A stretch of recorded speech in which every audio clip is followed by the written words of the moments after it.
Chemistry class 11, chapter number 15, short question.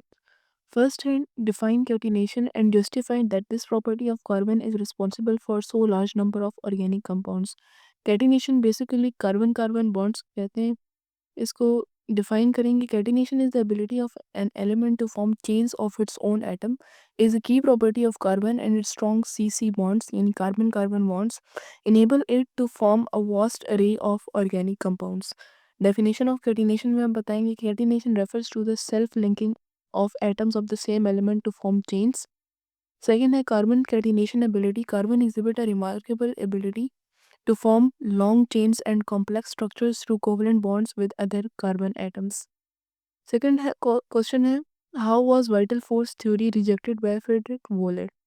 तो scientist ने vital force theory को reject किया था यानी डिसअप्रूव किया था कि the vital force theory by synthesizing the urea from ammonium cyanide.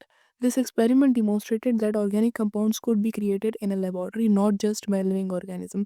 Theory ये थी कि जो ऑर्गेनिक कंपाउंड्स हैं वो सिर्फ लिविंग ऑर्गेनिज्म से ही आ सकते हैं, लेबोरेटरी में क्रिएट नहीं किए जा सकते, जबकि फर्स्ट ऑर्गेनिक कंपाउंड जो लेबोरेटरी में सिंथेसाइज किया गया था वो यूरिया था.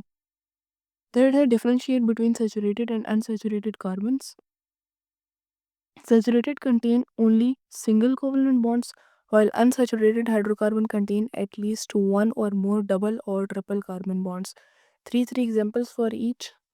First में saturated के देंगे methane, CH4, ethane and propane. Basically saturated में सिंगल बॉन्ड आते हैं, तो यह रहेगा. अनसैचुरेटेड में एल्कीन और एल्काइंस दोनों आते हैं, डबल और triple bond, ethene, ethyne and benzene. Next है define empirical formula. What are the empirical formulas of ethanol, benzene and ethanoic acid? पहले definition देंगे empirical formula की. तो the empirical formula represents the simplest whole number ratio of atoms of each element in a compound.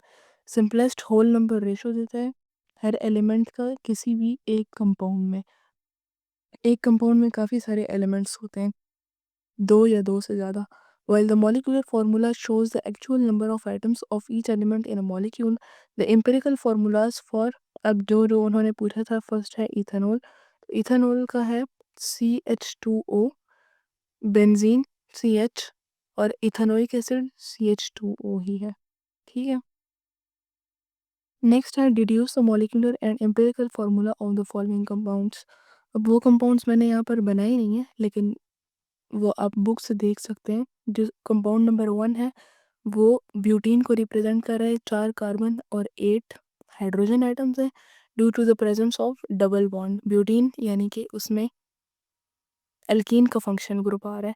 Molecular formula इसका है C4H8 और empirical formula है CH2. ठीक है. सेकेंड कंपाउंड भी देखेंगे. अब जो सेकेंड है वो है साइक्लोपेंटेन C5H10.